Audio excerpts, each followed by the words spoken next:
We will go on the record in the matters 25 CF 60, 25 TR 334, State of Wisconsin versus Kim Gangelhoff. The state appears through Assistant District Attorney Jose Vila in person. We have Ms. Gangelhoff appearing in person with her counsel, Emma Hanu. We're set for a plea and sentencing. Ms. Hanu, can you please update the court? Are we doing a plea and sentencing today? Yes, Your Honor. I have a plea questionnaire waiver of rights in my hand. Today, Ms. Gangelhoff intends to enter into a plea to count 2 in 25 CF 60, possession of THC, as well as a plea in 25 TR 334 that I do not technically represent on, so that the record is clear, but that was part of a global resolution to resolve both matters. She would be entering into this for costs, if I may approach. You may, thank you. And does she recall if she only has the $250 paid?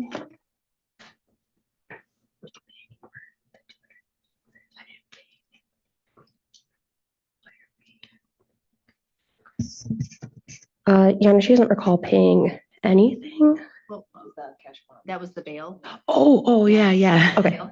Then yes, then I believe then that would be all she has paid. Okay. That's the agreement that you've reached, Ms. Gangelhoff? Yes. And it appears from the agreement that you've reached that you believe that you may not be able to get your license back quickly and efficiently? Correct. All right, so I have in front of me a plea questionnaire waiver of rights form. Do you recognize this document? Yes. Just for future reference, Ms. Hanu, if you can, statutes are great and fine, but if you can also put down what she's pleading to too, like possession of THC and ticket, or something like that, that would be good. Just for future, because sometimes I don't recall what Wisconsin statute 961.41 paren 3G paren E is. So just makes it easier, especially if we're looking back or need to. So you're pleading guilty to possession of THC simple as well as the operating without valid license. Yes. You're 51 years old, 12 years of schooling, read, write, understand the English language. Yes, sir. Is that your signature on the second page here? Yes, sir. Did your attorney thoroughly go over this document with you? Yes. And you understand everything completely? I do. Did you understand, you understood everything? Yes. Yes. And did your attorney go over your constitutional rights with you? Yes. In detail? Yes. Do you understand them completely? I do. Do you need me to go over those rights with you in any more detail? No, Your Honor. Do you understand that by pleading guilty, you're waiving and giving up those rights? Yes, Your Honor. Do you understand that if you're not a citizen of the United States, your plea could result in your deportation? Yes, Your Honor. Do you understand the state would have to prove as to count 2 possession of THC on or around April 19, 2025, you possessed a substance. The substance was a controlled substance, THC, and you knew or believed that substance was a controlled substance, THC. Do you understand what the state would have to prove? Yes, Your Honor. Do you understand maximum possible penalty could be a fine of up to $1,000 or 6 months of incarceration or both? Yes, Your Honor. Do you understand with regards to that 25 TR 334 matter that the state would have to prove on or around the same date, time, and place that you operated a motor vehicle without a valid license? Do you understand what the state would have to prove? Yes, Your Honor. Do you understand that the ticket, the penalty for the ticket would be $200.50? That doesn't include court costs and fees, and 3 points off of your license? Yes, Your Honor. Do you understand that there's an agreement here for costs only for both of these, as well as the points, but I'm not bound to follow that? Yes, Your Honor. Said differently, I could sentence you to the maximum penalty. Yes. Do you still wish to proceed and enter a guilty plea? Yes, Your Honor. Did you go over the criminal complaint with your attorney? Yes. Are those facts for the most part accurate? Yes. Are you pleading guilty to possession of THC and operating without a valid license because you are guilty? Yes, Your Honor. Ms. Hanu, may the court use the probable cause section of the criminal complaint to find a factual basis? Yes, Your Honor. Has anyone made any threats or promises to you for you to plead guilty today, Ms. Gangelhoff? No. You're doing so freely and intelligently, telling the court you fully understand what you're doing? Yes, Your Honor. And voluntarily? Yes. Has your attorney represented you competently? Yes. She's answered all of your questions? Yes. Has she looked at this matter thoroughly? Yes. Are you satisfied with their services? Very. Any questions for the court or your attorney before I proceed? No, Your Honor. As to count 2, possession of THC simple, as well as the TR ticket matter operating without a valid license, how do you wish to plead? Guilty. The court will find your pleas of guilt are done knowingly, intelligently, and voluntarily. I'm going to find that you understand your constitutional rights and what it means to waive and give up those rights. I'm going to find a factual basis to accept your pleas of guilt. Based on that, I will find you guilty of count 2 in the CF matter and the ticket matter. The other charges will be dismissed and read in for purposes of sentencing. Judgment of conviction will be entered today. Argument, Mr. Vila. Thank you, Your Honor. I believe the joint recommendation in this case is appropriate. This is an individual that's here taking responsibility for her actions today. She previously engaged in AODA along the course of this case, and I think she realized that there's an underlying substance abuse issue that she needs to address. Furthermore, she has no criminal history in Wisconsin. This is a Minnesota resident, and given the fact that she has a very large amount of fines and fees to get her license back there, cost seems like an appropriate avenue in this matter. As such, I would ask the court to adopt. Thank you. All right, thank you. Ms. New? Thank you, Your Honor. We would echo with what the state is saying. Ms. Gangelhoff is a Minnesota resident. Placing her in incarceration or on probation makes an unnecessary tie to Wisconsin. By having her plead to costs, that recoups the efforts of time of the employees of Burnett County as well as law enforcement and everybody here today. She's taking responsibility for her actions by coming here and pleading guilty. I think that makes the joint recommendation appropriate. Thank you. Ms. Gangelhoff, anything you want to add or say to the court? No, Your Honor. I do think that this agreement is appropriate. You are taking responsibility for your actions that day. You are addressing any substance abuse needs that you may have. It would simply just waste resources if the court were to put you on probation. And this doesn't rise to the level of a punishment for jail time or anything of that nature. You have significant fines and fees that you owe in Minnesota. I believe it was like almost between $3,000 and $4,000 that you owe. Significant. So it's going to take you a long time to be able to pay those off, to be able to even get your driver's license. So what the court is going to do here is I'm only going to assess the DNA surcharge for the THC. I'll waive the rest of the court costs and fees.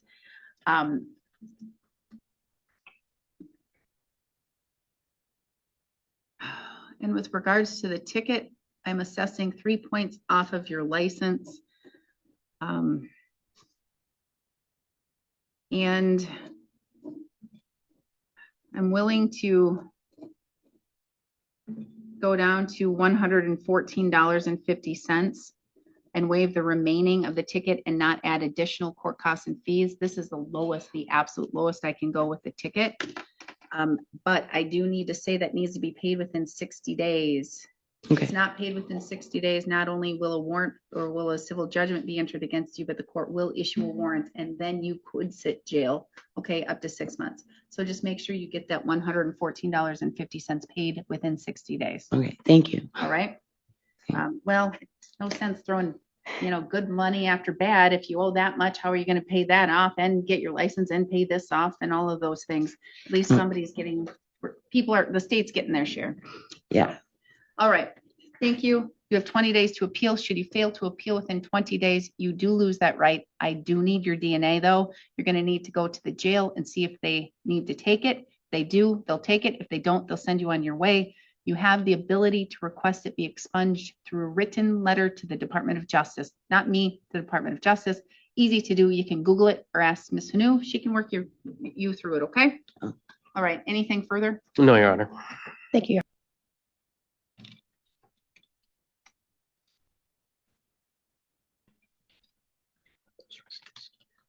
All right, we will go on the record in the matter 24 CF 247, 24 TR 118, 25 CM 201, 25 FO 248. State of Wisconsin versus Josie Taylor.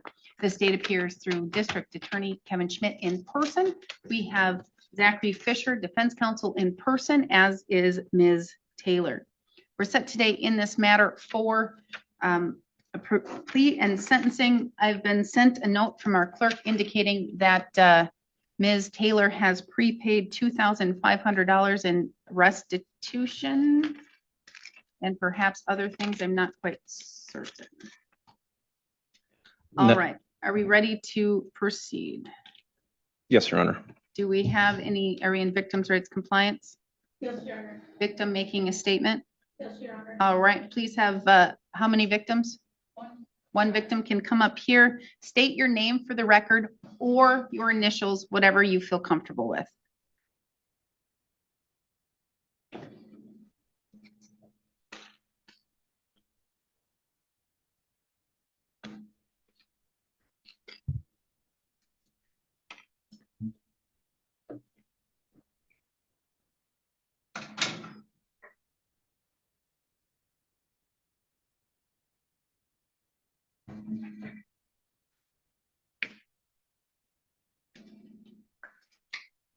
And you can be seated. And please speak into the microphone so that the court reporter can make sure she's able to get everything down. And if you are going to read something, please read it slowly and just take your time. My name is Edward Kinsner Jr. Could you spell the last name, please? Kinstner. Thank you.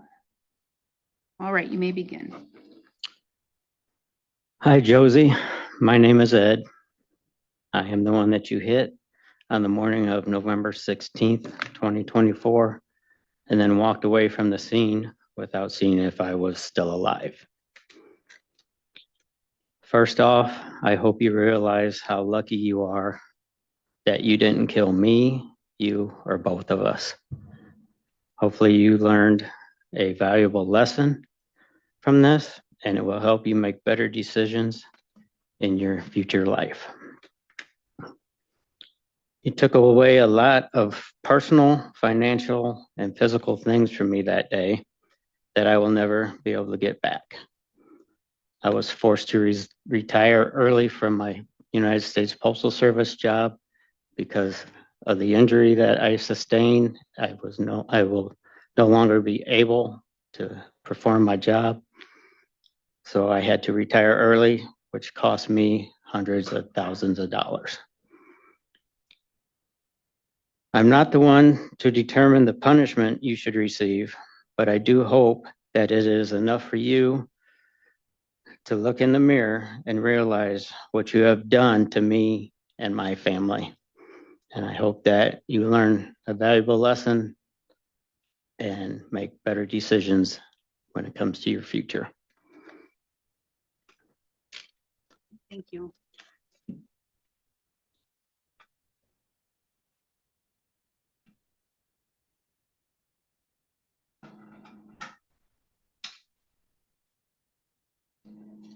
All right. Mr. Fisher, what is the agreement that's been reached? Your Honor, the agreement calls for Ms. Taylor to plead to an amended count 1 in 24 CF 247, amended to operating while intoxicated second offense without the causing injury enhancer, as well as pleading to count 1 in 25 FO 248, underage drinking first offense. Remaining counts and traffics and the 25 CM matter would be dismissed and read in. There is a joint recommendation for a little bit of a different version of the IDIP guidelines for a second offense, given the large amount of restitution at issue, to provide for an avenue for Ms. Taylor to be required to make those payments with the court and have methods to ensure that she is making those payments while also providing an avenue for the court to punish her if she fails to do so in the future. It would call for 1 year of probation with the OWI second IDIP guidelines, where the 5 days of jail will be conditional jail that she would have to serve either in custody or on electronic monitoring. We are requesting the court grant her 15 days to get set up with that electronic monitoring, as she was not able to pay the $150 fee upfront, given that she paid most of that money that she was able to save up over the past year towards that restitution that she's paid. The joint recommendation would call for a $976 fine, as well as stipulation to $22,602 in restitution with the $2,500 upfront payment. There would be 12 months of IID installation and revocation, 25 hours of community service, and the mandatory fine in the 25 FO matter. All right. And I know you don't generally represent with the FOs in particular with the underage drinking. So I'm not quite sure if you were aware of the parameters, but this is a first violation. That means an additional forfeiture of $263.50, suspension of the driver's license for 60 days, or attend an alcohol awareness class. She's going to have to do probably both. The AODA assessment and OWI assessment follow through with Aurora, as well as the one with Mr. Hatch.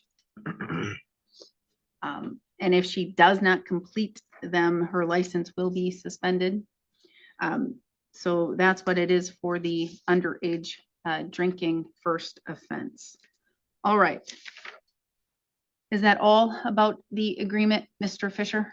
Yes, Your Honor. Victims' rights are in compliance. Mr. Schmidt, the basis? That's accurate. It does also involve a stipulation to the restitution. Maybe Mr. Fisher said that and I just didn't hear Yes, to it. the $22,602. Yes. Okay, So minus the 2,500. I think it's 2,400 because the clerks take like the surcharge off. So it's a little bit less than that, but roughly. Okay, So yes, the goal of this is to incentivize Ms. Taylor getting, dealing with the AODA issue. Jailing people not dealing with that doesn't make any sense. She actually completed that a long time ago. I believe Ms. Anderson indicated she completed IDIP back in May. The court recalls we've been going back and forth seeing if we could get insurance to pay the loss to the victim instead. That didn't work out, so she's been saving up money to pay what she can here. Obviously, it'll take a person of her age some time to pay back that amount of money. I think the amount she's saved up is already extremely large for someone at her stage in life with how this case has gone. So I think that's sufficient for the court to move forward. This is where sentencing hearings often take an unexpected turn. Even after both sides agree on a plea deal, the judge isn't obligated to simply sign off. A victim impact statement can shift the entire conversation, especially when it reveals long-term consequences like permanent injuries and lost income. Here's the big question. If you were the judge, would the defendant's acceptance of responsibility outweigh the lasting harm described by the victim, or should the sentence become more severe? I wanted we couldn't just do IDIP because I thought the probation was necessary, as Mr. Fisher said, for collection, but also given the physical description of how she was drinking and driving, I think it is necessary to help supervise the alcohol there. And I think everyone would benefit from that as well. And the stipulation to the large restitution is pretty significant. This could have become some sort of knockdown, drag down fight about what was the nexus of the cause of that injury? What's the actual injury to the victim with doctors and medical experts, and she's forgoing that and choosing to accept this here. all right. But from hearing the victim's statement, it leads me to believe that there could be or may be a civil case. There was a separate civil case, Your Honor. It's my understanding that that was handled by her insurance as they were covering the civil side of things. The vehicle was insured. It's my understanding that civil matter has resolved. More than just the auto? More than just that, because it sounds like he has future wages that he hasn't claimed. Or I just want to know what's going on. So is this full and final restitution? That's my understanding, that this is the full and final amount the state's requesting from the criminal restitution. Yes, the state, but I'm just trying to look at if you think that the civil matter's complete. Did it go through? I don't remember a civil case coming in front of me. Did one? Or was it just the insurance companies hashing things out? I believe it may have just been the insurance companies hashing things out. I don't know for a fact, but I believe he did hire an attorney who may be in the courtroom. I'm not entirely certain if that's true or not, but I know he did hire a civil attorney who I had some communications with at the beginning of this case. All right, and she's nodding her head. She is here. And so any civil liability cases, et cetera, that is fully resolved? Yes, fully resolved. Yes, Your Honor, it has fully resolved. And what is your name? My name is Christina Kerr. Can you spell your last name? Yep, KERR, state our number 1107432. Thank you. And Christine, is it with a C or a K? CRISTINA. Thank you.